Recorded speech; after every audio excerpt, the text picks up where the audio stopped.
Welcome! Where are we today?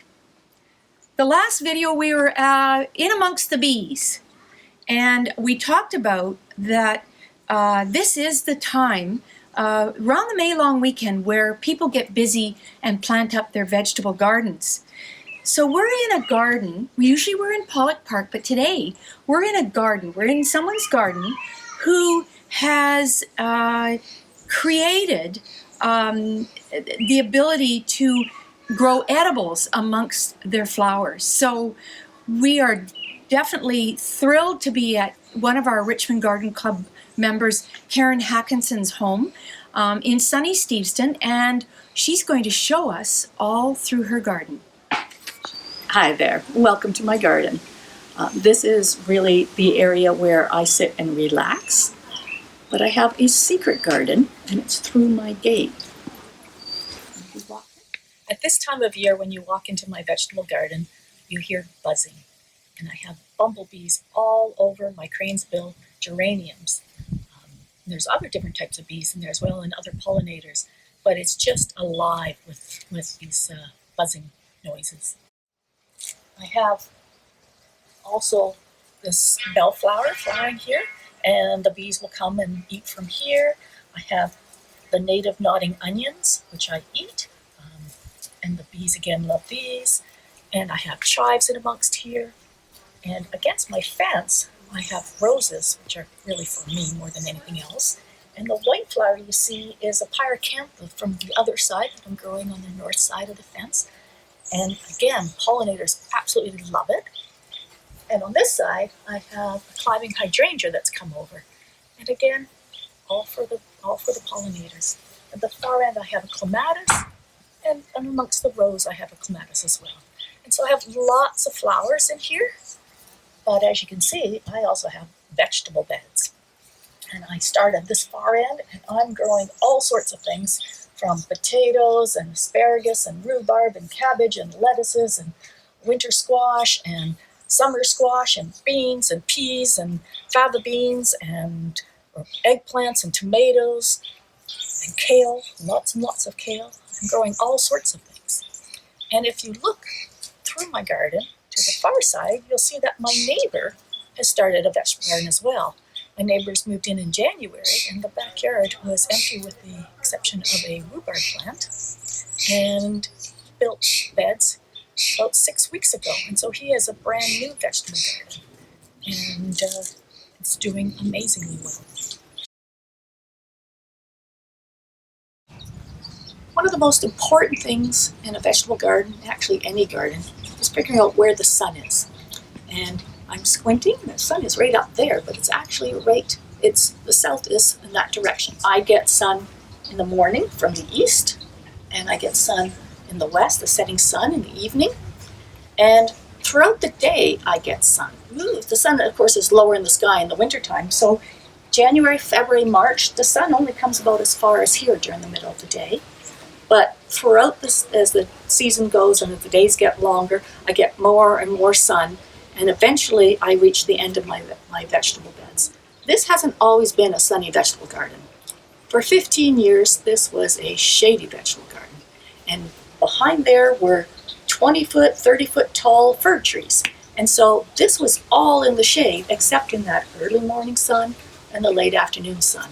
So these beds were turned this way, up against the fence, and they were much smaller, and I could grow less things. But I could still grow quite a bit in a shady vegetable garden. I got part sun. I got at least 4 hours of sun. I just didn't have that long of a season, and I didn't have as many hours of sunlight during the day. So I wasn't able to grow things like tomatoes. Those things I grew in pots in my garden, on my patio up against my house where it was warmer and had a bit more sun. But about 5 years ago, the house behind us sold, the trees went down, and I gained a sunny vegetable garden. And I made my husband build these beds, and we figured out the size that they could be so that they would get maximum sun, and I could suddenly grow more plants. almost everything that you see here was planted in the early spring and mid-spring. But you don't want to plant everything all at once. That means you're just going to have one single harvest. We're very fortunate in the Lower Mainland. We can grow plants, grow vegetables all year round. We grow our cool season crops in the spring, then we move into our hot season crops, which are basically our tomatoes and our cucumbers, all those heat lovers, chili peppers and regular peppers. And then in the fall, we have such a long fall now that we can grow cool season crops again. And so things like your mesclines and your radishes and your peas and your fava beans all can be grown again in the fall. And then we have in the winter things that are kind of overwinter in the garden. You can have Brussels sprouts at Christmas time. So they've been growing in the garden and they kind of slow down their growth. You can have things that go dormant, like you can have carrots, you can have beets in the garden that are dormant. You can also have in the wintertime growing more mesclines, but under cover, under row covers. So it's important to think about growing for the whole year. One way of doing this is called succession planting. And I can give an example of these cabbages. This is called a sweet choy. It's a Wei Sei.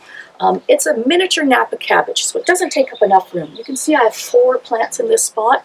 If I was to do a regular cabbage, it would be 1 cabbage in that spot. They were planted indoors. The seeds were started indoors in February, the end of February. And I slowly moved them outside into pots outside. And eventually I planted these in the ground in April, in the basically end of April. A month after I'd started these, I started more cabbage seeds indoors. And those ones are these little guys. And they actually were planted 2 weeks after these. And my goal was to hold off on those until my peas were done. My peas will be done at the end of June. However, these little cabbages sitting in a pot, the roots started to come out. And that meant they've run out of food inside the pot. The nutrients were done and they wanted to either go in a bigger pot or they needed to go in the ground. So what I did was I put them in the ground last weekend, but I put them in an area that doesn't get a lot of sun. So the roots can start developing, but they're not going to grow very much. So what that means is in June, the end of June, I'm going to eat these cabbages. Towards the end of July, I'm eating these cabbages. And the other ones that I planted by the peas, I'm going to eat in August. So I've got 3 crops of the same plant that I'm having throughout the summer. I do this with other plants that I really like, other vegetables, and that's peas. So I have 3 crops of peas planted, and by the gate, by the roses, I planted some more peas, and I'm going to be starting peas for the fall because fall is a great time to grow peas, and so I can have those at that time.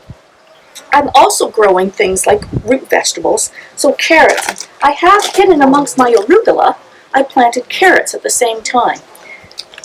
I then, about a month later, planted some more carrots, and I will continue as space opens up, plant more carrots. And I have some beets here, but I have beets that I planted earlier. So I'm going to get succession of the same plant, and I'm going to have crops throughout the season. Some plants can't go in the early spring or in the middle of spring. You have to wait as the soil warms up. Things like cucumbers really don't go in until June. Your tomatoes go in, we like to say, the May long weekend, and you can plant tomatoes throughout June. So I said I like to grow peas. I love peas. And this is my big patch of peas that I started back in mid-March. I planted the seeds directly in the ground. When I read the package, it said that these ones don't need to be supported. And I normally support my peas with trellises, so this year I didn't. And they were doing great until we had a big rainstorm and then everything kind of fell over. But hiding in here are actual peas. So I don't know if you can see that, but there's a pea. There's another one. We've got lots of flowers, so I'm going to have lots of food here. This will be finished. There'll be no peas left by the end of June. And this whole area will be open up for growing new plants. Normally, I pull these out and put them in my compost. And they do great in my compost, but I was reading that it's a good idea just to cut them down and leave the roots in the ground. So I'm going to do that this year, but there's going to be space to plant things. And this is where I'm going to put my cucumbers. It's a really hot area. It's going to do wonderful. And the cucumbers I have are vining cucumbers, so I'm going to see if I can get them to go up my fence. Or they're going to spill onto the ground. Right here I have fava beans. They have a lovely black and white flower. I have them in this cage, and I thought they would be short. I usually put lids on this cage, and unfortunately they grew very tall. So next year I might try some shorter ones, but they're kind of flopping all over the place. The flowers at the top are still in bloom, but down below I have actual, you can kind of see, they look a little black, but that's the flower on it. There's an actual fava bean beginning. A fava bean is also called a broad bean. Really yummy, really good. Behind these again, by July 1st, all done. And I have in here garlic. This is a garlic skate that's coming up, and that's going to be the flower. And what I'll do is when it comes up and starts to curl, I'll cut it and I'll use it to cook with. It makes this lovely in a pasta. And that garlic will be ready to come out at the beginning of July as well. Again, the fava beans I will cut back, and they actually regrow. I'll get a little bit more fava beans in the summertime. That will give me some air for, I put my tomatoes back here, and right now they're a little bit crowded by these fava beans, so the tomatoes will enjoy having some sunlight and some air. And hiding in here, way in there, I don't know if you can see this, but I left a celery plant in last year, and it regrew. So I'm growing celery in there. So there's going to be some celery growing. I have beets and other things down below that are root vegetables, but that whole area is going to be cleared. And this area is going to be spaced to grow, and this area is going to be spaced to grow. And so I need to think about what's going to go in here. So we're going to talk about starting seeds. When I first started growing vegetables, I used to just go to the garden shops and buy vegetable starts. Vegetable start is something in a pot already started, and I would plant those, and that's a perfectly fine thing to do. But it's always nice to plant things from seeds. I would try and plant in my garden, but it takes a little bit longer for things to come up. Sometimes birds eat them, sometimes other critters eat them. You can't control the temperature and such, so I prefer to grow things indoors. I buy almost, not all, but almost all of my seeds from West Coast Seeds. It's a wonderful catalog. Their online website has all sorts of advice on how to start seeds and how to grow things, and basically explanations on how to have a vegetable garden. They're in Ladner, and so they have similar soil as we have in Richmond. It's really appropriate. Most vegetable gardeners will get this, it's free, you get this in January, and they will read this like it's the most wonderful thing, and they'll circle plants that you want to buy, seeds packages you want to buy. I'm going to be buying things now because I really thought about it. Seed packages usually last about 3 years, so if I buy now, I don't have to do that rush in the spring and maybe miss out like it happened this year. I have in my little box all sorts of seeds, and this year we were having a garden club plant sale like we always do for May, and one thing we were going to do is sell lots of vegetables to our community gardeners. And so I had all these seeds that I bought at the end of, actually the middle of February, and so I planted every seed that was in the packages, thinking I was going to be giving them away or being sold so we can get some money for the Richmond Garden Club. So this spring, I basically was the vegetable fairy, and I was dropping these off at friends and neighbors and everybody I could think of to give away all my seeds, all my vegetable starts. But as I said, we need to start some seeds for the areas that are going to be coming empty, where my peas, where my fava beans and such. And one thing is cucumber. Cucumbers go in June, as well as tomatoes. I started some cucumbers back in April, and it's a lemon cucumber. It's a little round cucumber. It's spiky on the outside. You can rub the spikes off, and it tastes just like a regular cucumber. And I started these seeds, and then I have they can't go in the garden too early.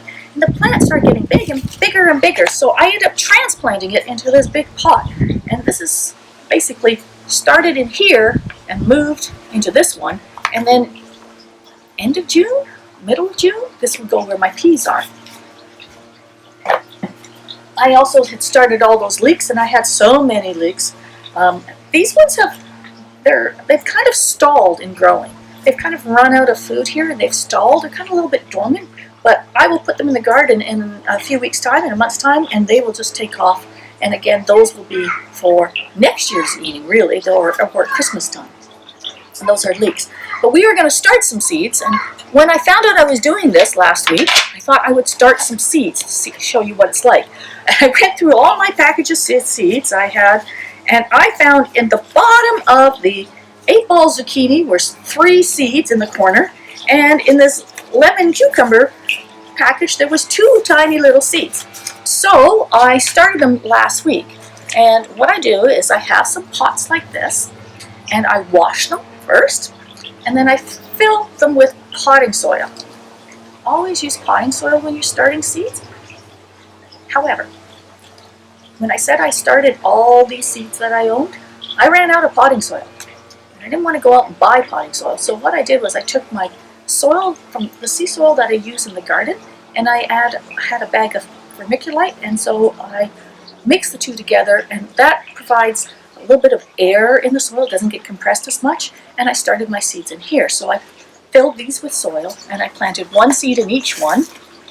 And I cover my seeds, these 3 with the bigger seeds were the 8-ball zucchini, and this one is the lemon cucumber, which is the same plant right here. And it will be ready to go in the ground in a few weeks. So I want it to go in at the end of June or early July. It'll be just perfect for that. I filled my pots with soil. I plant my seeds. I make sure the soil is wet. Not soaking wet, but very moist. And then I cover with Saran Wrap. I'm going to find something else in the future. Right now I'm still in the bad old times of plastic wrap, but I do use it many times. And what I did was I sealed it up. And what this does is it keeps the moisture in. And then I put them in my house on the floor, and I have heated tiles. And I waited for them to start up. When I did this in middle of February and March and early April, everything would pop up very quickly. And Sunday I noticed Monday, these hadn't come up yet. And I was very surprised, and I realized my floors aren't heated anymore because it's warm. So I put them on a heating pad. And so what the seeds want is warm soil and moisture. They do not want light. And so these popped up after being on the heating pad for a day and a half. And the heating pad was on for 2 hours and off, and then a few hours later I'd remember and go turn it on again. And so these guys will go where my peas are and maybe where my fava beans are. I don't always use those type of pots. I use, got some more soil. This is a little tray, and I started some more lettuce. You saw my lettuce is all growing quite quickly, ready to be eaten. Lettuce doesn't really like the heat of summer, but what I'm going to do is start some lettuce, and then I'm going to plant them underneath things so they get some shade, so they won't be so hot. They still will get some sun, but they will be shaded from especially the noon hour sun. And so I plant things that are very tiny seeds in trays. And in fact, these guys, I used to fill this with a tray. With soil and feed and start all my mesclines this way, and my kales and such. And then if you overseed them, that's okay. I would just thin them out, and sometimes I transplant them into the bigger pots. And again, there was a plastic cover over them, and once the seeds start coming up, you have to take the plastic cover off or else they'll rot.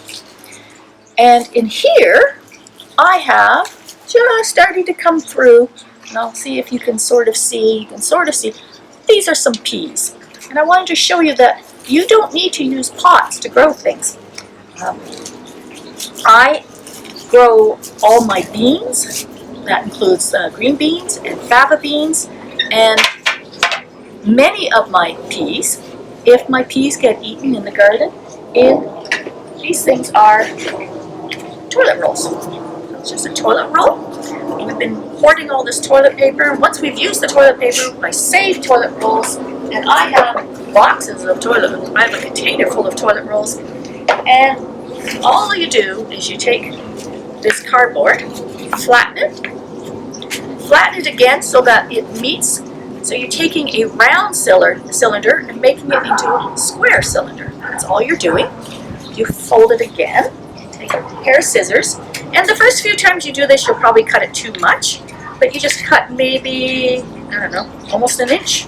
Fold it again, cut again. So what I've got now is little cuts, and you're going to fold flat, fold flat, fold flat, fold flat, fold them in, and you're basically making a little box. If you cut it too long, it gets a little tricky to do that, push them in, but here it's going to fold in, and now I have a little square box, and I can plant a seed in there. Now, this is never stable, by the way, it will all fall over. I would fill that with soil, moist soil. Make sure you moisten the soil before you put it in here, because you don't want to water all the way through. Moist soil, and I would put in a large seed. And what's worthwhile, it's not really good to put lettuces and things like that in here, but this works well for, as I said, beans and peas and such. And what happens is you get long roots. And when I'm ready to plant this in the garden, I just open it up and plant it in whole. Insects can't attack the nice new plant. Sometimes it slips out and I take it out and the plant just goes in on its own. And so I've taken this out. This is cardboard, and it can just be in your vegetable garden and it'll turn into lovely soil one day. You can also make these short ones. Again, fold and fold, cut, cut, and then bend them down. Let's start with that one. Band it down. The last one's always tricky. And sometimes I'm going to do this one. You'll see I've left a little hole there. That's okay. It doesn't matter. And that's just a tiny little one, and that's good for small seeds. I'd start beets and things like this sometimes, right? And so I can put a beet in the ground, and then this one I generally just let it fall apart and pull it out so that I kind of open it when I go to put it in. But when I start seeds in these things, I get the maximum amount of viability out of my seeds. What that means is when you buy a package of seed, it'll say on the back that generally it'll say that their germination rate is 80%, and the seed life is usually, this one is 3 years.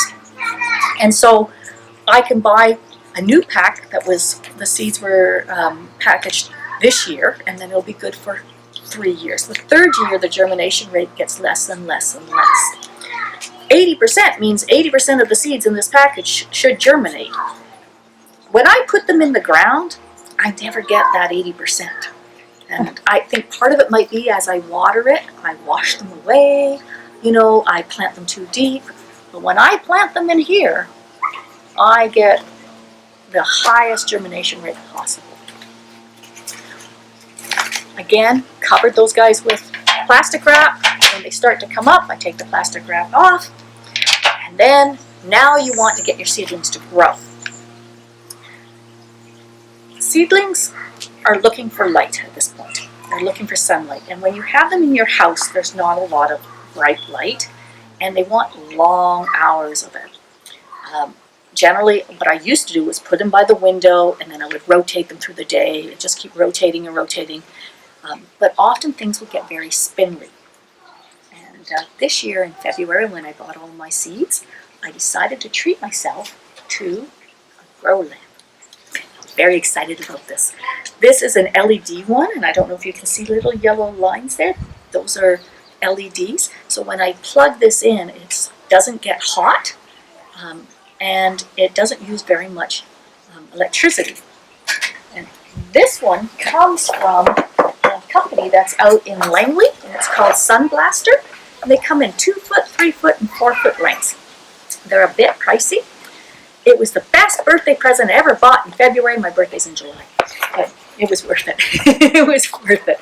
It's so wonderful that I ended up, so what you do with a grow lamp is you would hang it, or I just had it sitting on things, I would take these out, and you would have it very low. And so bright light, these are looking for the sun, they don't have to grow tall, they're not reaching for it, they're not getting gangly. And then as they get bigger, you kind of raise it a little bit higher. These guys can't stay in a pot like this because they're a very large plant, so they need to actually go to a bigger pot or into the garden. And I would do this with my lettuces.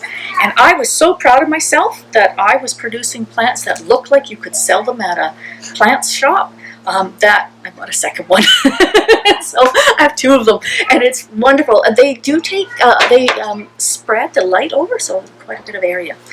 Once they start growing, and you've got these lovely plants that are growing, you want to start introducing them to the great outdoors. You do this on warm days, just for an hour or 2. And what I did, I would bring my trays out, let them be out here for a couple of hours, and then go back in again. You don't want direct sun on them. You don't want, because what will happen is these lovely leaves will actually go white, they'll bleach out. It's a little too harsh for them because they've actually been indoors. Even though we've been using a grow light, it's not the same as the hot sun. Remembering when I did all of my plants, the hot sun was actually March. It wasn't very hot. But if you take them out for a little bit, go back inside.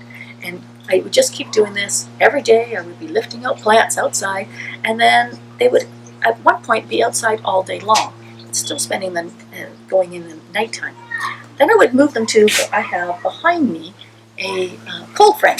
And the cold frame, I'm going to get up, in the wintertime, is covered with this.